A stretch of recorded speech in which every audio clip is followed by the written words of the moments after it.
Episode 2, Talk Nerdy to Me. It's episode 3, actually. Episode 3? I have one fucking job. Great start. There's too many episodes. Right, episode 3, Talk Nerdy to Me. I'm JB. We have Chris. Hey, what's up? We have Gaz. Hello. And we have a special guest who we'll get to momentarily, which is probably now. JB, you shit. So this is Stuart Bedford. He is a director. You've also, and not just any director, you've won some awards, haven't you? Yeah, we picked up our second award a couple of weeks ago from a festival in America, somewhere called Autumnware, which I've never fucking heard of. Can I swear, by the way? Yeah! Because I do tend to swear. Yeah, no, don't worry. He's got a mouth like a sailor. Yeah. And an arsehole like one as well. But when we picked up the award at Starburst, the first thing that came out of my mouth was, shit, man. Like, I literally can't help it. I'm just You like terrible. living on the dream, so to speak. I think I might have like some kind of mild Tourette's or something. No, that's fine.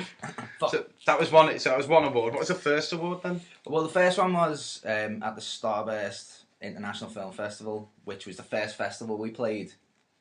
And we were just there. I was in a shorts and t-shirt. I think I was in this t-shirt actually that I'm wearing right now. And we were like, nah, fuck off, because there was like there was 2 films with quite big budgets that we were up against, both with Tristan Risk in them, which she's kind of a big sort of Canadian horror, right? She's getting really big at the moment. So we were like, yeah, nah. And then they went, best feature, Good Tidings, and we were like, fuck off. I mean, I said fuck off about 20 times walking to the stage, just like, you know, proper flabbergasted. So that's cool because it's Starburst. It's like a sort of genre magazine. It's been running since the 70s. It's older than I am. Right. And we were even just like amazed to be there. selected to play and to win it. We were just like, no way. So that was quite cool. That's the first award we've ever won, that I've ever won. That was fucking awesome. And a prestigious one as well. That's Exactly, yeah. I was like, oh my god, no way. And I'm a bit of a like kind of introverted sort of recluse as well. So like most horror Like, directors. director thing, isn't it? Yeah. Good job you're not like just being, typical. I was like walking straight into every cliche I could possibly walk into. Like the Living Dead t-shirt. Yeah. In your room, Yeah, in the dark. Don't look at me. But yeah, so that was awesome. The second one, as I say, was in America. We went there. So that's sort of awards in the post. So that was the 2 festivals we played at. We actually won them both. That's really Was impressive. It's the 2 for same 2. film? Same film, yeah. What was the film then? Yeah, Tidings. the film's It is the Good film. Tidings, yeah, so it's the feature is actually kind of... And the cool thing was, it was the unfinished feature as well. We hadn't quite finished it at that stage. Awesome. So we'll watch the trailer for that in a bit and we'll discuss yeah, that. nice. Yeah. So what have we got today to talk about first? We thought we'd break the Got the ice. questions. Yeah, and what these are... Go on, Gaz. So explain. basically, we're going to have a minute where we just ask you quick fire questions. 1-word answers, please. Okay, this is where I make it Quick as you myself. can. Right. Go You on. ready? You ready? Yeah, You ready? ready. Okay. Best Star Wars. Empire, Best Batman. 89 Batman. Favourite comedy. Come to America. Good choice. Oh, yeah, Favourite right. food. Waffles, potato waffles. Favourite band. The Deer Hunter. Do you have a preference with a favourite squirrel? Red. Good choice. Favourite director. John Carpenter. Favourite colour. Red. Favourite Spice Girl. Baby Space. Favourite word. Complex. Favourite custard. Beds. Yes. Would you rather, robbed, would you rather be a deaf daredevil or a blind Batman? Blind Batman. Why? Because I'm Batman. yeah. Point. Favourite performance by a dog in a film? Beethoven. Wow, yes! He's owning these. Yeah, He's not been thrown at all, has he? No. It's like you've done this before. Favourite junction on the M62? Oh, I'm so shit with that. It's 7. Sorry, it was number 9. Was Yeah, it? no. I don't even know which one 7 gets me. Where 7 gets me to. That's the Well one where there's a done bunch on of lorry that. drivers. Yeah. I can't believe Yeah. you managed to get through that. I'd have been flabbergasted myself. I thought the squirrel question was going to throw you, but straight in there with There you that. go, red. I Yeah. just saw a red squirrel and went, oh, that's cute. I answered over the hedge. Over the hedge. That's Oh, the in a squirrel. movie? Was Well, it meant to be in a no, movie? it's wherever your brain goes, isn't Yeah, it? So totally, man. I went straight to a kids' film. Yeah, I actually watched Over the Hedge the other day for the first time with Laura, who's actually sat over there. That's my girlfriend. Yeah, I'd like to find Laura's here. Laura Hello, is Laura. Stuart's girlfriend Hiya. and life heterosexual partner. Yeah, so I watched that the other day and I was like, oh, this film's fucking cool, man. No, The it squirrel, is, not bad. he is. It's Steve Carell, isn't it? Yeah, again, it's totally Proper underrated, that film. ADHD squirrel. It's awesome. So what was the next bit? The news. So now we know, Stu, we're going to talk some news with Nerdy Stu. news. Yeah, news with Stu. Well, news with Stu. So, News. for those who aren't familiar with the... Stop trying to make puns. For those who don't really know, this is quite simple. It's not really just any news, but it's just news that we've picked. So something that we've seen this week and that we maybe want to bring into the group to go, you know what, I've seen or I've heard this. So I think Chris had one to begin with, didn't you? Joe Manganiello, who's going to play Deathstroke in the new Batman solo film, he's just posted a picture of him and Anna Kendrick, I think it was on Twitter, captioning it hashtag Deathstroke and hashtag Robin. Robin? So, Really? Yeah, so there's said picture. So we talking Dark Knight? I was thinking now, Robin, yeah. right? I'm thinking that. Because I Robin's always dead. wanted them to do that, man. I'd do the actual Yeah. female but Have Robin. they ever done a female Robin? Yeah, in the comics. Have they? Yeah, well, it was... Carrie I Kelly. should read more. Carrie Kelly. That's it. Yeah. It was after Robin, Joker killed Robin, wasn't it? Mhm. And then she Right. just kind of went, oh, I'm going to be your Robin now. And he was like, okay, old Batman. Because I kind of think with the Dark Knight, well, with the new movie, Batman vs Superman, they did go for the Dark Knight Returns. Yeah, they did. Style Batman, Mhm. didn't they? It's going to be a gruffer, older Batman as well. Yeah, totally. I The only actually... thing I will say about Anna Kendrick is she's far too old to be Carrie Kelly. Carrie Kelly's like a teenage 16, girl. isn't she? Yeah. Yeah, 17. How old's Yeah. Anna Kendrick? Oh, you Far- should never ask a far woman's too age. I mean, We're, she's pretty we're never short. getting her if we have that. So- Well, she's really young, isn't she? I don't know how much we can read into that, but I just thought it was interesting. It popped up in the news. I just don't cool. think... I don't think there is anything not to read into there. Like, why else would you put hashtag Deathstroke, hashtag Robin? One's Yeah. definitely Deathstroke, so the Yeah. other one must be Has to be Robin. Robin. Is it a troll, though? You never know, do you?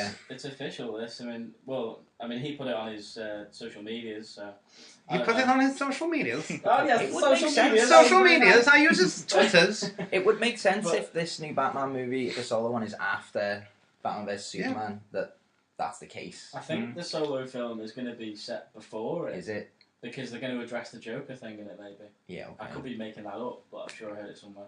But I don't know. I don't think it's necessary to bring a weird old Anna Kendrick Robin into it. I'm fully on board with You that. really don't like her. No, I'm not. What's she been in? What's she been in? Other than his She's nightmares? been in, what was it, Pitch Perfect? Pitch Perfect, which I kind of went, alright.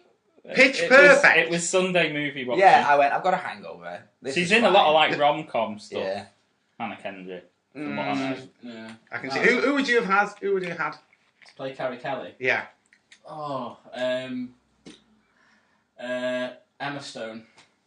Yeah. You know, I always thought, why have they never done a proper Kid Robin? Why have they never done that? They kind of gone at Spider-Man Yeah. like that, and I'm like, that's fucking And it awesome. was, yeah. That's It a good point. works. That. I mean, What's they wrong with having kind a of Kid Robin? they kind of tried it in Batman and Robin, didn't they? With Yeah, but what's his name? oh, yeah, the worst Chris. Chris O'Donnell. Yeah. You just take one look at him Is and that go, right? nah. Yeah, Chris I think O'Donnell. that's right. Yeah.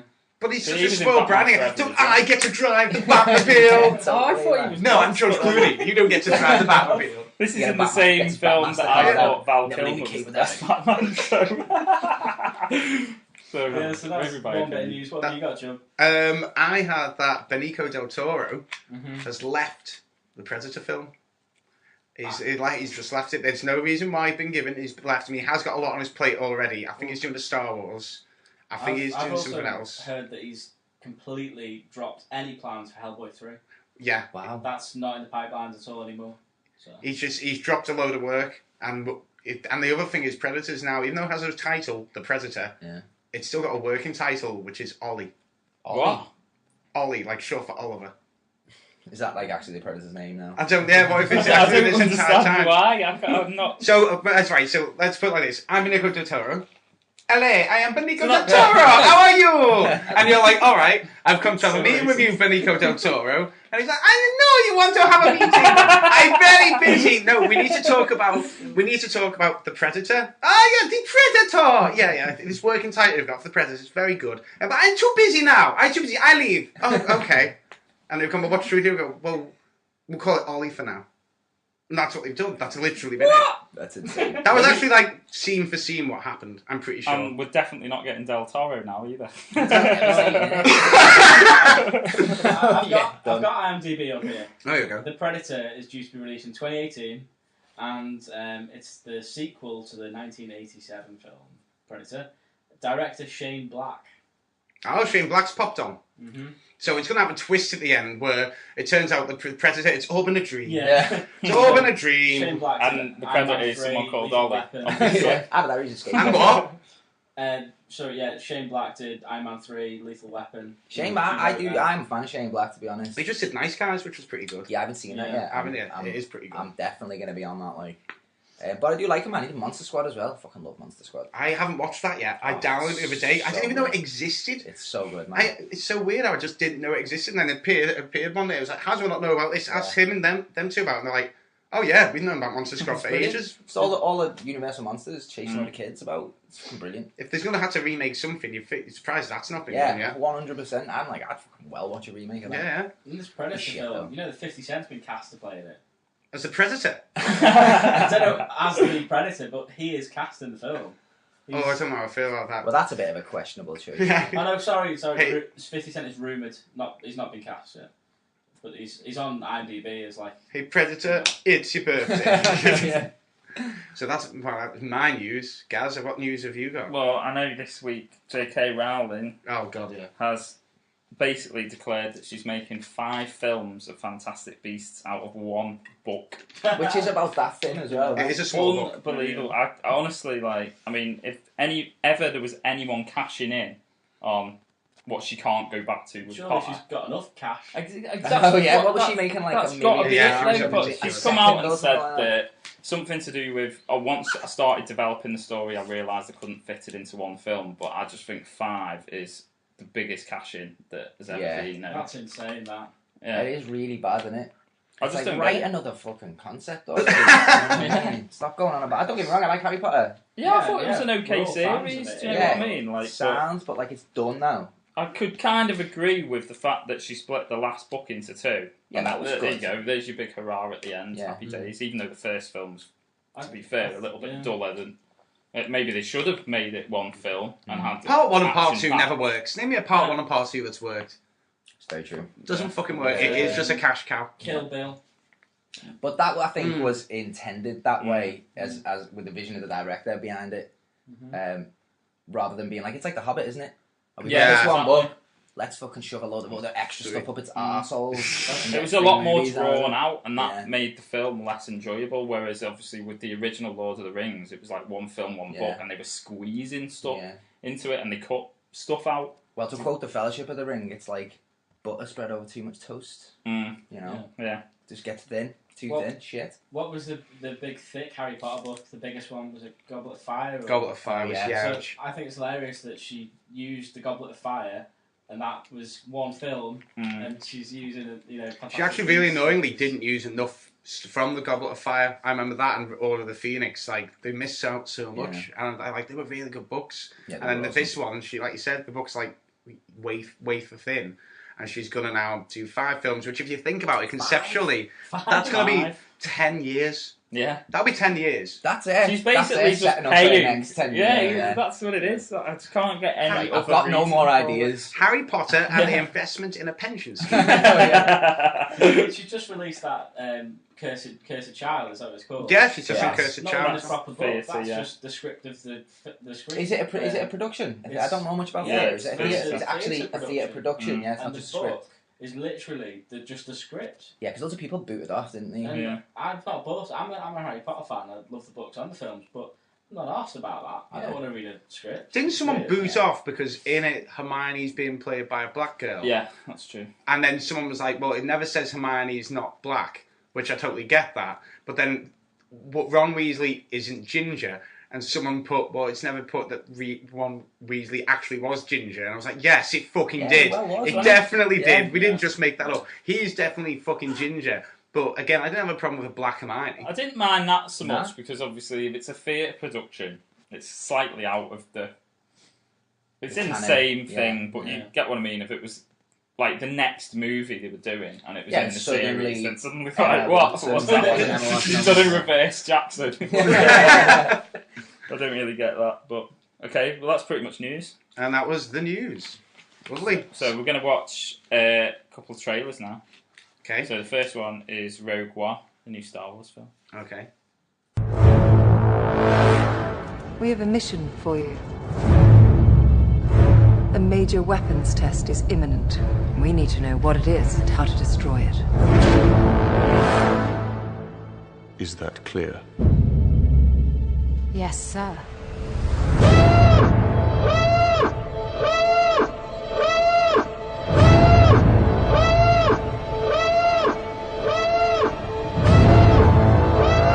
What will you do when they catch you?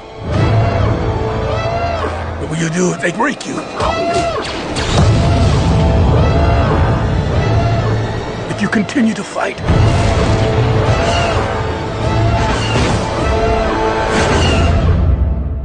What will you become?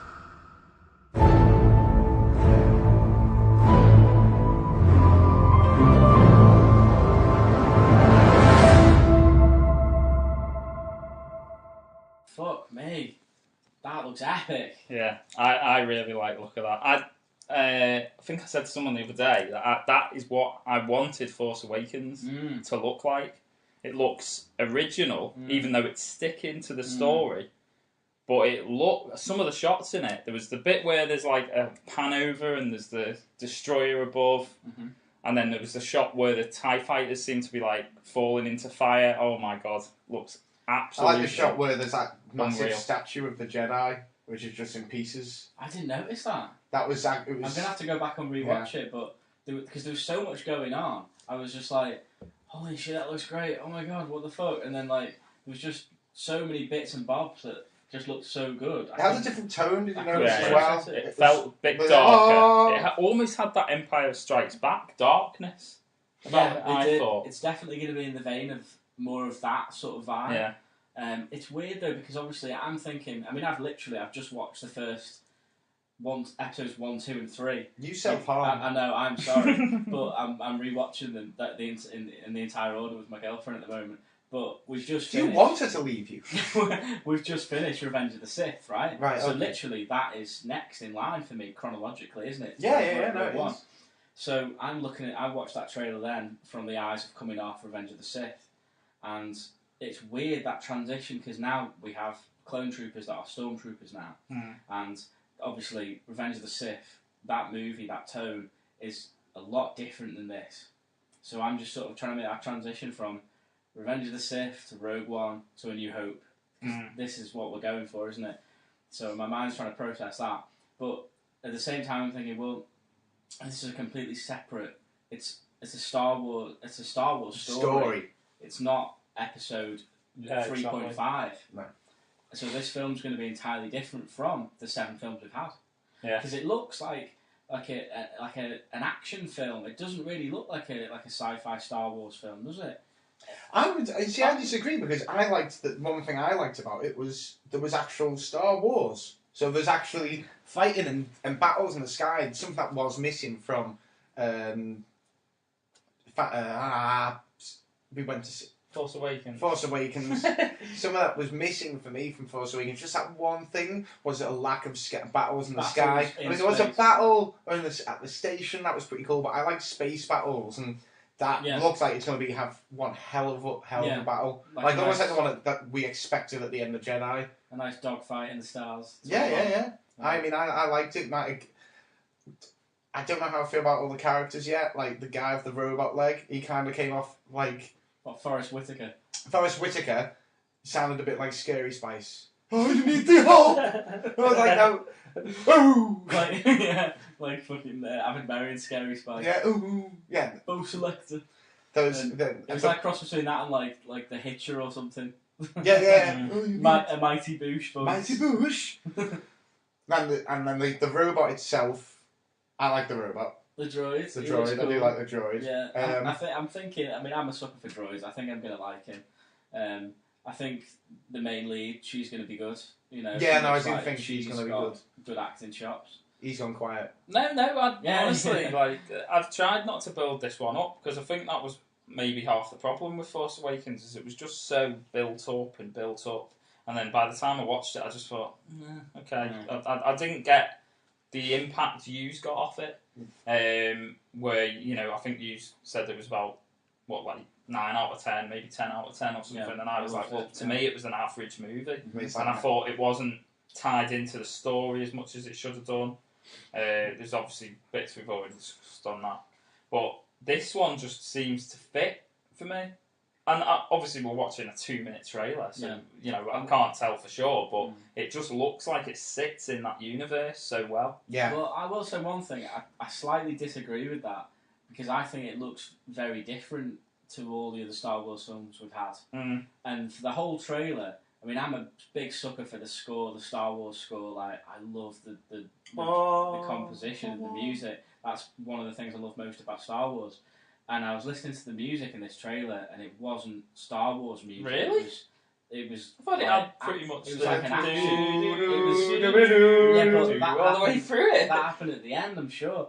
Because like I was listening to it, and I was hearing like an epic sort of Marvel soundtrack in the background, thinking, okay, where's the Star Wars music? And then at the end, obviously, when the title come up, then it kicked in, and I was like, oh, there we go, that's giving me goosebumps a little bit. But the only thing I would say about that is I think they should have their own score to a certain degree, and then have the Star Wars feature to it. No, I do. Because like, if you think even Phantom Menace, to be fair to it, obviously a lot of people don't look fondly on it, but the score for that movie was as iconic as the original ones. Yeah, no, we loved.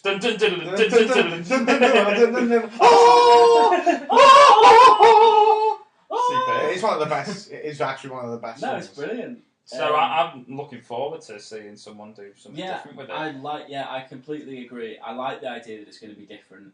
I just don't like change that much. What did you think about that, Stu? Well, it was the first time I've actually watched it because I've been super busy, but pretty fucking epic, man. Like, I'm just kind of still trying to take it in. It's got this really good from the ground perspective of Star Wars. I've found with the first trailer as well.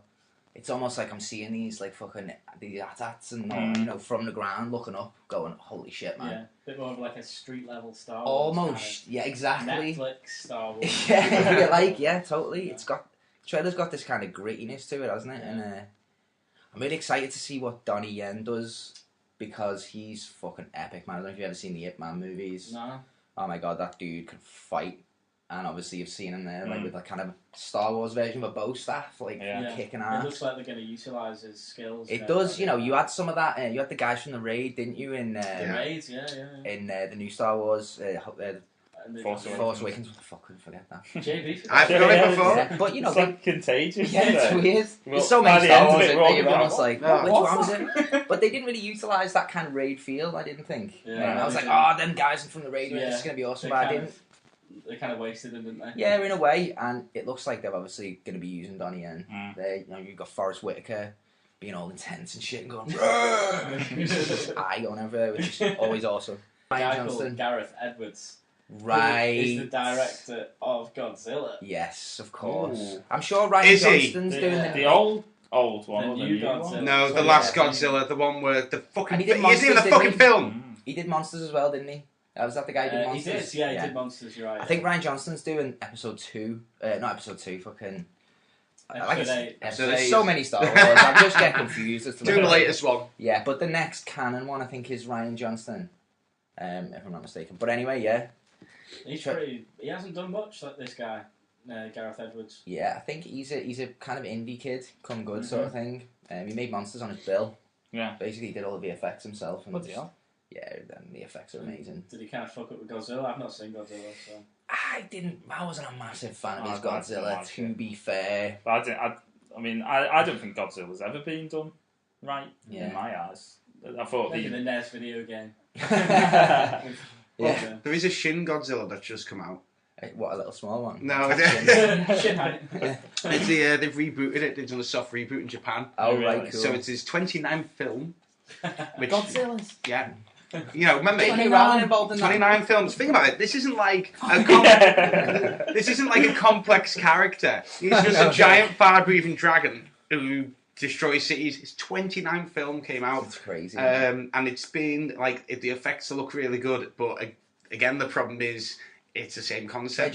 Where do you go? Is this in? I know we start talking about the Star Wars trailer and we completely segue. That's story of my life. No, it's the beauty of this. Go on. But it's that they've got this idea of him being kind of a superhero, haven't they? That, like at first, when he first came out, he was like, crazy lizard destroying everything. Whereas now he's kind of like the hero. Oh fucking hell! There's a giant moth. Godzilla's coming in. I was going to destroy the city by falling over, but he's really after the moth. Yeah, so I think he's Gareth Edwards focused on that. He's almost like a superhero. Yeah, but then that was the thing. I hated the end of the film. But and then they all cheer the monster leaving. It's like, look at everything he's done. Yeah, and there's no way people would cheer. No. You tell me Fox News would put a good spin on this? Imagine the insurance claims. Oh, like, mate, honestly, there's so much. That's Godzilla wrecked That's the next boring film, Godzilla, the aftermath. Just some people doing paperwork. But yeah, you've got Ken Watanabe as well going over Tanby. I know what he's going to do. And you're like, how? Yeah, you don't know. Have you got him on your fucking speed dial or something like that? Me and Goji. We go way back, yo. You changed Goji. Right, so yeah, and then so we're gonna watch Stu's film now. Well, the trailer. Well, yeah, the trailer. It's really like we're gonna sit here and do an audio commentary. The whole movie. Do you want to kind of tell us what it's about before we watch it? Okay, yeah. So, Good Tidings it's my first feature film. It's about a group of homeless people who are living in a courthouse, an abandoned courthouse, who are set upon by 3 escaped lunatics that have... I won't tell you why, but they're wearing Santa suits, and it's set on Christmas Day. So this group of homeless people who are kind of led by an ex-army veteran, they're sort of trapped in this courthouse in a sort of Assault on Precinct 13 style way, and sort of picked off and separated from each other and led into traps and things like that. But you've just got this one homeless guy who's kind of taking the fight back to them, if you like. And that's really about it. It's a kind of love letter to John Carpenter. It was made as a 70s, early 80s style exploitation movies. That was the intention from the start, and that's what the reviews are kind of picking up on, saying it feels like a 70s movie. So that's it, really. All right, sound. Yeah. Right, you don't want to complicate these things too much. Let's watch.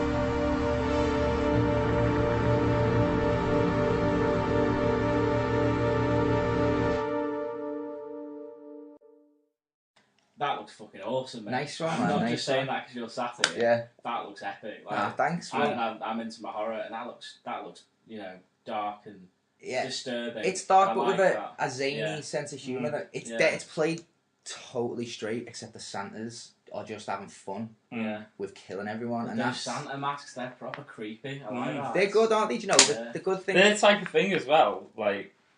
That you think of like the Scream mask and stuff, and obviously the Freddy masks and stuff. Is it's going to have that almost iconic feel to it, which will obviously stand somewhere. Nice one. Because my writing partner came to me with those Santas. Like I work with a writing partner. He comes up with most of our concepts, and then we develop them together. He came to me one day when I was living with him and said, "I want to do this movie, man," because we'd already tried to develop a project previously to this, and it ended up. We budgeted it at like 1.5 million, and we were like trying to get some money, and everyone was going, "Who the fuck are you?" We were like, "We're just some random $1.5 million to make a movie." And everyone was like, "Fuck off." So we developed this really.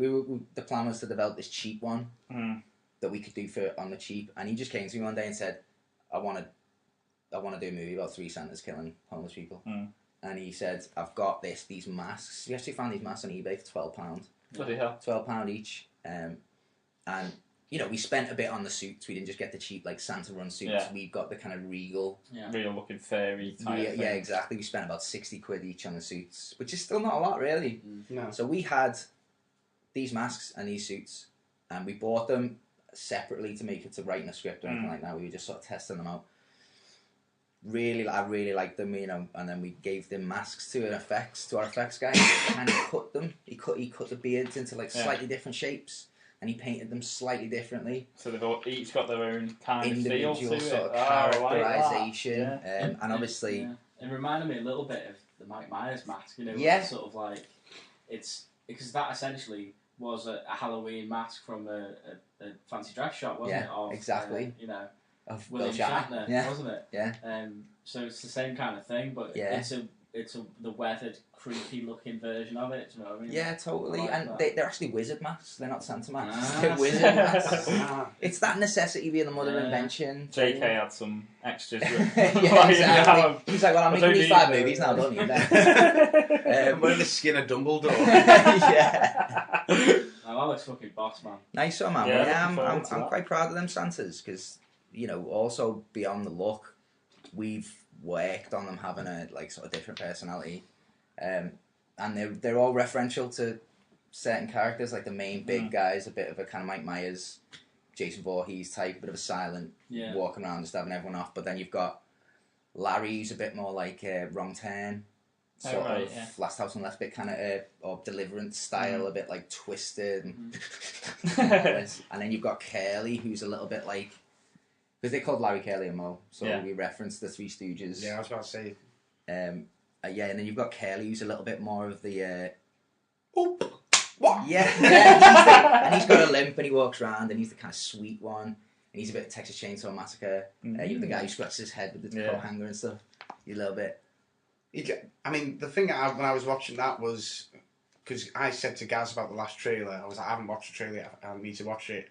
And then we were talking about it, and Gaz went, it actually doesn't give too much away. And you still don't. Like, I know, I'm glad you've explained some of it to me, because I can see that in context now. Yeah. But I think that's enough to make someone go, wait, what? What the fuck is Yeah, that because movie? too many trailers nowadays tell the movie. Yeah. They say the fucking whole concept. I hate that. I mean, we even said that about, we want to go and see Magnificent Seven, and we watched the trailer on the last show. And we were like, well, has it not just given away I a lot? feel like I'd watched it. Yeah. Oh, that one was someone with the girl stuck with the shark in the water. Oh, yeah. Shallows. The Shallows. Shallows. Yeah, that's it. Oh, I haven't seen that. Well, don't watch the trailer, because I'm telling you about it. Like, the trailer starts off like, oh, this is good. Oh, this is good. Oh, I like the concept. And then it gets to this one point in the trailer where you realise that makes the entire first half of the film pointless to watch, because now I know where she gets up to. Yeah, right. And there's loads of issues like that. You haven't got that. Yeah, well, I fought really hard to not put all the kills and all the kind of kill, because then you know who dies. Yeah, exactly. So obviously there's a couple of bits now where you see someone's hung and stuff like that. It was asked for that we kind of put loads of the carnage in. And I've kind of fought it up almost. Yeah, to go, so that you go, there's going to be loads of kills in this movie.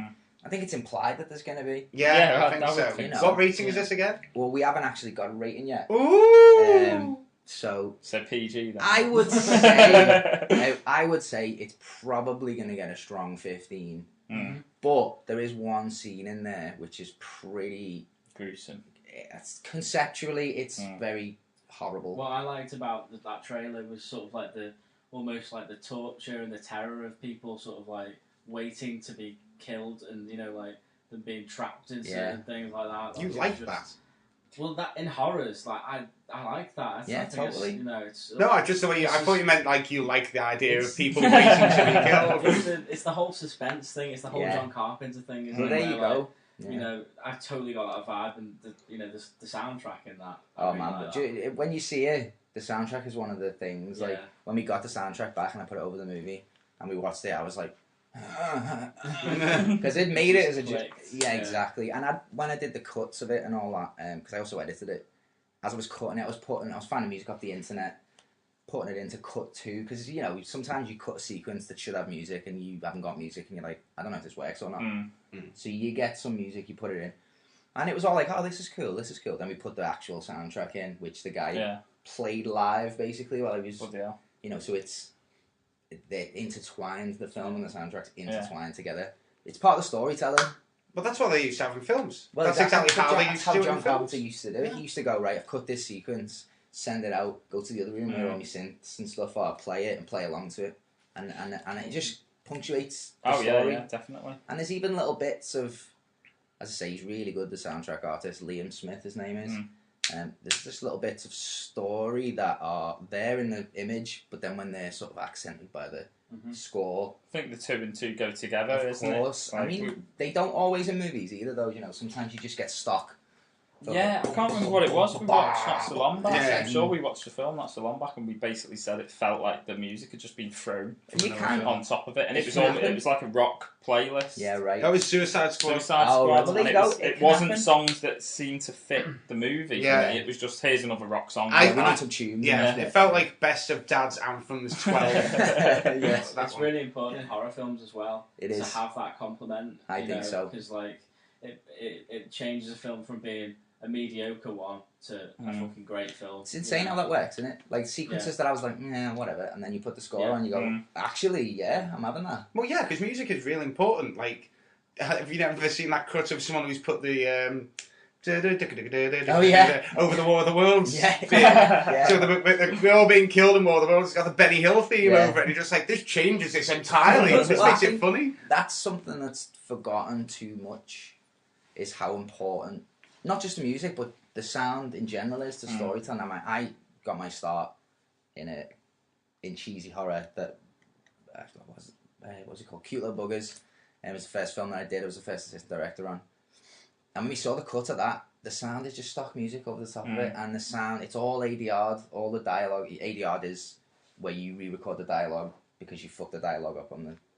But, you know, it's one of them. It's, unless you're going for that style, because there's an Italian sort of... Italian Spider-Man. Italian Spider-Man, no, but there's an Italian genre called Giallo, which is where they ADR'd everything, and that was the point. I think that's the style. That's good. It's like You go for that. Italian style. That's what I said, Italian Spider-Man. Italian Spider-Man, they ADR everything. I mean, we're going off topic now, but I thought that's what you was going, oh, ADR, like Italian. I wasn't just saying Italian Spider-Man to be weird. I was like, yeah, okay. I did see him do that, and I was like, that isn't what he knows. He did not mean that at all. that. Someone please save me. We'll show you it later, Italian Spider-Man. Sounds amazing. It's actually really funny. Is this a horror film, or is it a gore film? Because this is the thing, I had this thing I wanted to ask you, which, what is...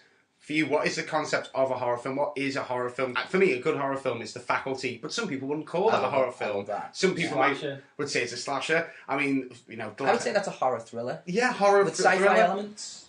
But that's the thing, for me, that's horror, whereas for other people, it's like, oh no, anything by Rob Zombie, that's horror. But then for me, that's just absolute gore. And I love that as well. Yeah. I do love but it's just like, what to you is horror? Is this horror? Or... I would classify Good Tidings as a horror thriller simply because there's a character in there from a thriller, which is Air Force One. It's Assault on Precinct 13. It's this one dude who's in the inner workings hiding from the threat. Yeah. But he's not running about getting murdered. He's actually fighting back. He's launching his own plan, which is a thriller character, 100%. So I would say different elements that you put together. Totally, totally. But horror's hard because horror's a super genre, right? So it's a comedy. It's so huge. Lots can be classified as horror. You know, you get subgenres: horror comedy, horror thrillers, sci-fi horror, blah blah blah blah. Yeah. So my kind of go-to definition for horror is like, let's say the word monster, for example, it doesn't just mean it's a supernatural beast. Monster comes from the Latin word monstra, which kind of is derived from demonstrate. So a monster is there to demonstrate your fear to you. Oh, why a symbol of it? Yeah, exactly. So, like Batman. Well, yeah, like a reverse Batman. Like reverse Batman, which is instantly my favourite love-making position.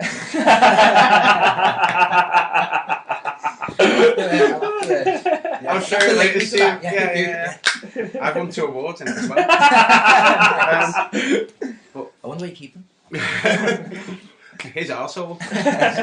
No, so which leads us on to our question. Yeah. What's your favourite horror film?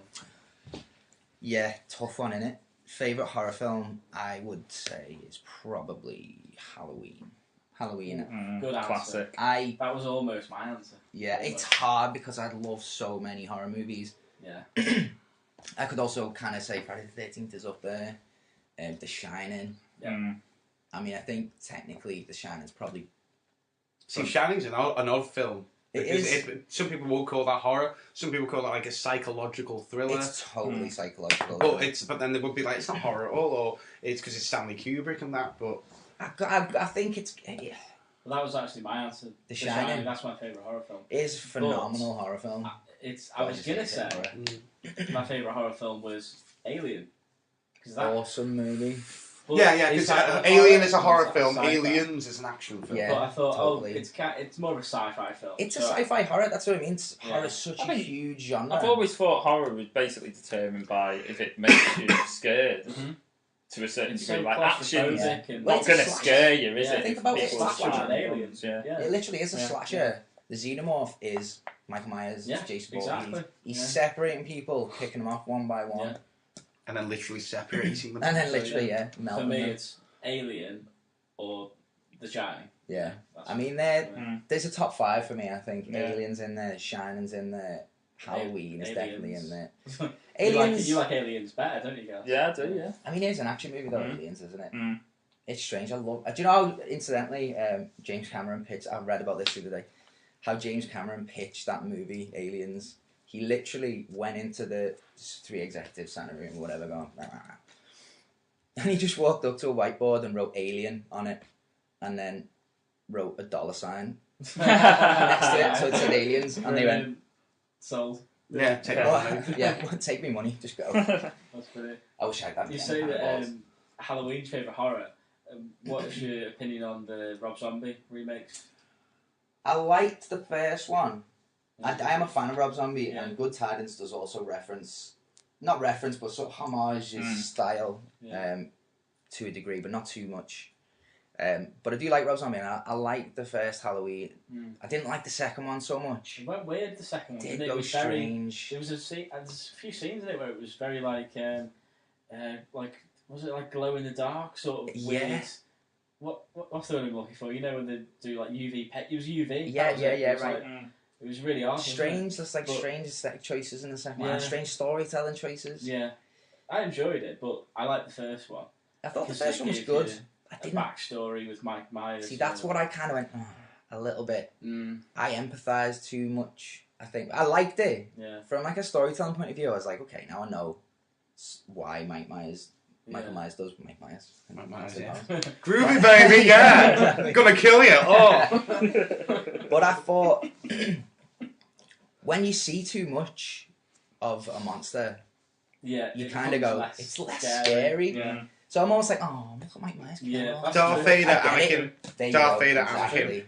This beast behind the helmet that we can't see, and then ultimately she was like, as a kid, there's this little whiny bitch, just like, I want to ride in the pod racer. Yeah. But you get enough at the end of Return of the Jedi to give you that little bit of like, all along he was just in pain. I didn't need to see that. I didn't need why he was in pain, because now I'm like, stop being a little whiny bitch. Bringing it back to the horror, like Jason Voorhees, that's for me the ideal slasher. You know, like of course it's a Goblin, isn't he? He's literally he's there. Why? I don't know. Jason X. He's terrifying. I fucking love that. We don't talk about that. No, I love that because it's so bad. That's like my Batman and Robin. I love it. I think the concept of it is brilliant. So what we're gonna do is Jason in space. It's like brilliant. Spacing. Why wasn't it called that? Spacing. Jason Voorhees. Isn't that why they called it Jason X as well? Because the guy from Friday the 13th was like, I do not want this associated with the Friday the 13th franchise. So they called it Jason X because he did not want it associated with that. But what do you guys think of Freddy vs. Jason? I liked that. It was just a bit of fun. I think it was 2 directors having a laugh. Love that. Yeah. I love that movie. And no one wins. I like keeping Spoiler. I like keeping them separate. I do. I know what you mean. Very much. I'm a big Friday the 13th fan. I'm a big Nightmare on Elm Street fan. Same. I love the originals. You know, just the first 2. You know, obviously they tail off after that. Nightmare on Elm Street were on a weird journey. Keeping them separate, I wasn't too fond on putting them together. No, that's fair enough. That's fair enough. I think everyone's going to have their own opinion. Exactly. It's interesting. I like I like asking horror fans what they think of that, because some love it, some it's like Marmite. It's the Marmite of the horror Well, world. it's like Predator versus Alien. Yeah. You know, it's that kind of age-old... I didn't like it. I genuinely don't like it when they do it either, No. to be honest. I've always thought, it's a bit much putting them both in the same thing. It's like Batman and versus Superman. Yeah, exactly. I was just speaking to Andy about that before, Andy Harrison, who's just filmed our latest thing that we did today. And we were talking about Batman vs Superman, and he liked it. And I said, well, to be honest, I don't think that they needed a Batman vs Superman film. They should have done Man of Steel, a solo Batman film, maybe a Man of Steel 2 film if they needed to. Well, that is in the works. And then Justice League. They didn't need a film where Batman and Superman faced off. Not yet, anyway, by any stretch of the imagination. These things have been established or developed. Develop the characters. I mean, do it like Marvel did. I understand that DC are playing catch up now. Of course. Like DC were watching going, fucking Marvel, they're going to balls this. And then they went, oh, fuck. Yeah, they were like, shit. Now we're going to have to do this now. So they're just throwing everything into this, and the way they've done it now. I wanted to like it. I wanted to like it so fucking much, man. Because Batman, I'm just like an insanely huge Batman fan. Yeah, right. That was kind of my thing with it. Is I kind of watched it thinking, but it's Batman in it. Exactly. So it's boss. Batman's in it, but it's that development afterwards of going, but fucking hell, I wish it was just Batman. I went out of the cinema going, fucking, no, it was dead good. Fuck everyone who says this shit, and then slowly, you Phantom Menace. Exactly. Slowly over Phantom Menacing, you were going out, no, it was good. It was honestly, it was dead good. And then 2 days later, I'm a liar. I knew it was bad, it was but good. I didn't want to rewatch it. Yeah, no, I don't want to rewatch it. I think I just remember walking out the cinema, just pissed off, eternally pissed off. It's a shame, innit? But I'll tell you what, though, that scene where he saves Martha. Oh, Mom's got the same name. That scene where he ends all them dudes, that was the best Batman combat they've ever captured. Yeah, Batman fighting. That was except for when Raid or something. Yeah, of course it was, yeah. It felt like I was playing Arkham Asylum. It was, it was a bit Arkham. And they've taken from Daredevil, I think, the Netflix series, the whole combat side of that. It's that brutal kind of like snapping legs and shit like that. Awesome. So what was the other question? We brought it back to the comic book nerdy thing, which is relevant to the next question, which is keeping with the horror theme. What is the best or your favourite horror comic? I've got to say Crossed by Garth Ennis. I don't know if you guys have read that. No. Yeah, I've read a bit of Crossed. Yeah, it's an indie thing, isn't it? Yeah, it's really indie. That's the same guy from Preacher, isn't it? Yeah, Preacher, The Boys. Right. He did all that stuff. The Boys, that's great. Boys is great. You like The Boys, don't you, Chris? Oh, I love The Boys, yeah. No. It's dirty, The Boys. It's fucking hell. It's horrible as well, isn't it? Like, there's a Superman dude in The Boys. Basically, one of the things that happens is you see the guy who's basically Superman fucking someone in the back of the head. That's the level of shit we're talking about. Why not the front? That's like exactly. It's horrible, and this guy's eyes just all rolling like this, and he's just been fucked in the fucking cerebral cortex. Not lyric shit. But then Crossed is even worse. See, I think Garth Ennis is one of my favourite indie comic book writers. Yeah, well, definitely. He does his gory, doesn't he? I mean, shit. Like, but Crossed is horrible. Crossed makes you feel like you're doing something wrong by reading it. It makes you feel physically sick after it does. But it's a great... You're fucked up. Yeah, totally. But it's fantastic because it's a commentary. It's a really clever commentary that people don't want to see because they're like, this is disgusting. Yeah. And it is some of the most supremely violent stuff that I've... If you don't know what it's about, it's basically this disease happens that takes the world out, and it's almost a zombie apocalypse, but the people who are infected get these like spots there and there, so like in a cross up and down their face, and they basically then start becoming really violent, like raping each other and killing babies, tearing people in half, and fucking having these like violent death orgies where they're fucking and killing at the same time and stuff like that. And it's so cold the way it's presented and passionless, and it's horrible. But the commentary is, it's almost like they're almost like zombies, but they're still humans, and it's sort of saying, this is what we're capable of. We are capable of. This is nothing that happens in this comic hasn't happened in reality. The worst of the human race. Yeah, exactly. It's almost like if we had no rules left, this is sort of what we would become. France. Yeah, there you go. But, so it's horrible. It's not for everyone. No. That's for damn sure. But then there's these great human characters that are survivors that are trying to survive, and they represent like the best in humanity. And there's this one character that you see in one of the stories who is a serial killer, and the stuff he does in it is actually worse than the stuff that the Crossed do. So you kind of, you go on the commentary as like, this is what we are, this is what human race. And the guy who's doing that, obviously, if he's doing worse than what the Cross people are, and he's not even infected. He's not infected, of course, so you kind of shown this contrast between these almost animals. Who hurt Garth Ennis? Do you know what? Who knows? Because he kind of turned his back on the Catholic Church. He's Irish. I think he's a bit of an alcoholic as well. And he was raised strict Catholic, and he sort of turned his back on that, and that's what kind of Preacher's about. Yeah.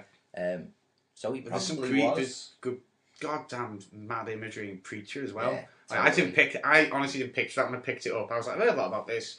So I'm reading it, and as I'm going from like, holy it's fucking horrible. shite. Yeah. It's horrible. And that's the thing. That's not even a horror. Yeah, and that's mild as well. Yeah, it's mild. It's Crossed. Fucking mild.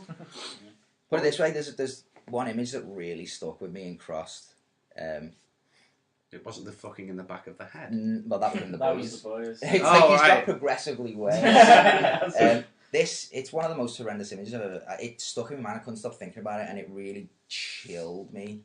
Like it was horrible. It almost gave me nightmares. Made me feel sick. It's this dead woman bent over, right, and you're seeing her from the front, and there's a guy with a cross with a bow and arrow behind her. This is one of the covers. Bear in mind. Right. And there's two arrows, one sticking through her ass, coming through her stomach, one sticking in her back, coming through this bit of her stomach, and one sticking straight out of the front of her stomach. And he's basically been firing arrows into her fanny. And I was just like, I literally found it hard to wank over that. Yeah, I had to stop for a minute. No, but I had to literally put the book down and go and do something else. You know, like you go grey. That's what makes you go grey. No.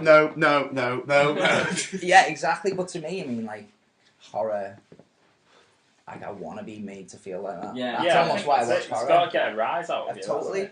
I can't feel things like that anymore. Like, I watched Lights Out the other night with Laura, and Laura was going, and I was like, I'm so jealous. I'm so jealous. I am dead inside. Yeah, Is there an element then, do you think, that you can go too far? Because obviously then someone's always going to have to try and go further. Desensitize yourself from it. Yeah. I think there is, yeah.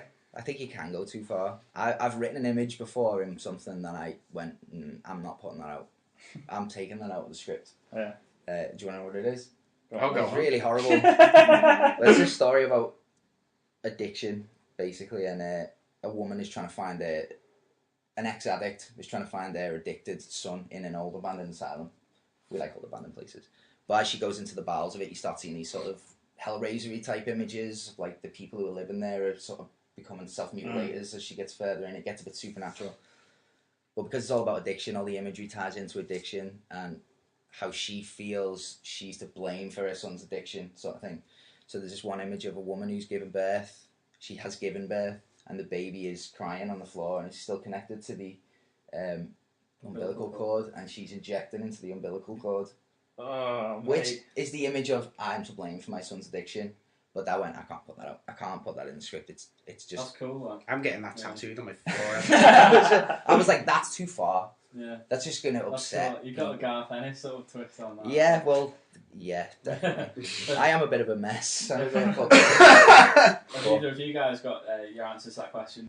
So I found this hard to do because I don't read that genre of comics. Like, I go here. You do, see, because I'm going to say my answer and you've read it. Witches. That's my. I haven't read it. You haven't read it? No, I still haven't read it. Oh.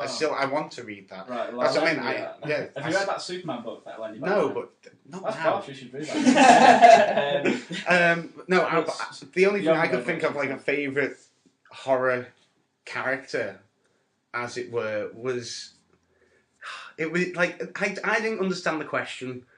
You said spooky when you sent me that, and not horror. So we've all been talking about spooky / horror. Yeah, it's fucking. It's Isabel, the ghost from Saga. Like, it's just this ghost. Oh fuck! She's a dead good. Is that bad? Is that good? I haven't read that. No, that's awesome. But have you read the latest? No, don't fucking say shite.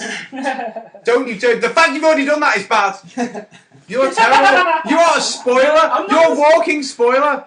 I'm so sorry to everyone. You've read my review on Untitled Instagram. There's no spoilers in that. No, but Isabella Ghost, she just makes it sound. Brilliant. Yeah, she's a teenager who died, and half of her body was cut off when she died, and now she just wanders around the top half of her body. Yeah, and she's hanging out and all like that. And she's just a typical teenager. Yeah. She's just like, fuck you, I don't give a shit. She's brilliant. But when she needs to be scary, she's scary. Like, she's scared people before. She can change into monsters, and she can basically, metamorphosis. Shift their shape into anything. That's and awesome. She chooses to look like right before she died. She wants to look like that. Yeah, she That's could. a nice little commentary in itself. Yeah, she could choose to have legs, but she says she chooses not to. Yeah, she has her guts hanging out. Because that's how she died. She's but I liked that. When you said spooky character, I was like, well, ghosts. You know, that's like a that. fucking great answer. Kudos. Kudos. But you know, I chose Witches as probably my favourite horror comic by Scott Snyder. Scott Snyder. It's Batman, right? Yeah, that's right. Yeah, I love his Batman stuff. Who I've met, by the way, and is a very nice chap. Shit. I got a selfie with Scott Snyder. He's fucking great. He's a brilliant writer. The moment is up on the Talk Nerdy YouTube if you wish to view. Where were we at? We're at Wales Comic. Leeds Thought Bubble. Leeds Thought Bubble Con, yeah. But anyway, it's a fucking great comic. It's basically Blair Witch on acid. Oh my god, I'm terrifying. You need to read it, man. Yeah, I'm surprised you haven't because I haven't heard of it. It's Witches with a Y, and it's even been made into a film, is it? That's right. Yeah. Okay. It's been green light now. I talked to Scott Snyder about this when I met him, and he said, "Yep, it's all going ahead. It's getting made into a film." It has kicked off that one, and it looks. I mean, the book is just. It's really scary. It's disturbing. I can't really say too much about it because it will be spoiler. But there's witches in it. They're scary. And it's very much sort of like it keeps you in the dark a lot of the time, and the art in it is just phenomenal. It's really scratchy and sketchy, and sort of in the shadows and stuff. You think you see things, but your mind play trick on you because like it's fucked up, man. It's a great book. Oh, I'm on the way to Forbidden Planet on the way. You should get the trade. Yeah, another one of my favourite horror comics. Sticking to the serial killer theme is a book called Nailbiter. Don't know if you've heard of that. No, it's an Image comic. I actually own first print of issue 1, which I'm really stoked about. I'm gonna get that graded at some point. But it's about a serial killer that like biting people's nails off, like when he's killing them, like basically. Like full on biting. Like full on biting their fingers off and shit. But it's not actually about that act. It's like post that, and he's sort of like this rehabilitated guy. He's done his time, and he's living back in the community now. And there's a copycat killer that started doing the same kind of shit, but more fucked up. And so the community, obviously they think it's him. Yeah. First of all, he disproves it. It's not me. And they come to him for help, asking, you know this guy's work because you've done it yourself. Help us catch him. That's boss. And it's sort of like a crime story to do with that, but lots of gore on the way. Yeah, but Sounds of the Lambsy, right? Yeah, I like that a lot. But yeah, that's another great horror comic. And I was thinking, favourite spooky superhero character or supervillain? Green Goblin, of course. He throws pumpkins and shit. That's pretty spooky. But going a bit more supernatural, I really like Constantine. Oh, Constantine is one of my favourite comic book characters of all time because he's a Scouser. Yeah, although he wasn't portrayed as a good Scouser. He's never ever been portrayed as a Scouser. Did you ever see the TV show of that? I did, and I was weird. That wasn't. I was a little bit like. Yeah. You said he didn't sound Scouse. Well, he's Welsh. He's Welsh. But didn't you think that accent was really weird? Strange, it wasn't quite Welsh. No, it was almost almost like just get a fucking Scouser. Get Craig Charles. Oh my god! And his classic Scouse accent. Oi, Lima. We were watching Red Dwarf recently, actually. I think the new one's quite good. I think it's really good, yeah. No, but Constantine is when I connected with that character the first time. When I love this guy. There's a story where he's walking down the dock road. And I was living in Liverpool at the time, and I was like, "Oh my god, this guy is walking down the dock road." And in that same story, he goes to Gotham City to hide somewhere. Really? Because it's always been in the DC universe, but it was always sort of separate. Yeah, but basically, he gets framed for a murder when he goes to Gotham City to hide. And I was like, "Oh my god, Batman's going to show up any minute." And he didn't, unfortunately. And then when I actually saw Constantine and Batman cross over in Justice League Dark. Yeah, Justice League Dark, which they're making a film. Yeah, I was a little bit disappointed in that though, because they put Constantine in main canon. They had to sap some of the venom out of him to make him a bit more commercial, because he's really a fucked up twisted up kind of guy. Can't have him just like there with. I know Batman's not exactly the happiest of dudes, but Totally. yeah, you're right. He is a bit. He's commercial still. Yeah. He's sellable to kids. I can sell he's Batman. smoking himself to cancer. They're making a deal with all three devils that basically risks the whole planet and the whole fabric of time and space, so he can get himself cured of cancer. He's basically like the. You can't do that. No. You can't put him in Toys R Us. Yeah, no, totally. With real smoking action. It's like the goth version of Doctor Strange, basically. Yeah, Sort of. exactly. I Yeah. mean, obviously, that is their answer to Doctor. Well, no, Doctor Fate is, I suppose, DC's answer to Doctor Strange. But I see what you going. Yeah, you know, he's mystical. He's like a fucking DIY punk mystic. He is, yeah. Because in the early he's stuff, an ex-punk rocker. And exactly, you find out he's been a punk band, and he actually accidentally channeled this sex demon up and all this. He's a great It's character. fucked up. It's really fucked up. I'm looking forward to Justice League Dark film, actually. Yeah, because Dead Man's in that as well. Yeah, I like Dead Man as well. And Zatanna, she's one of my favourites. Zatanna. Sort of sick Zatanna cosplay at Southport Con, actually. That was cool. You don't often see them. When's that supposed to be hitting? I don't know. Is it way far off? Yeah, it's not even in production. Yeah, I don't think, anyway. That's like Phase 3 DC. Yeah. They haven't fallen apart by then. Did we, before we wrap up, do we want to plug some local podcasters? Oh yeah, just a shout out. Thank you for that Would You Rather question from the Backroom Sesh podcast. We took inspiration from you guys. A couple of our friends, Tom Donnelly and Doddy Doddenhoff, they do a podcast which is fucking hilarious, called the Backroom Sesh. You guys should check it out.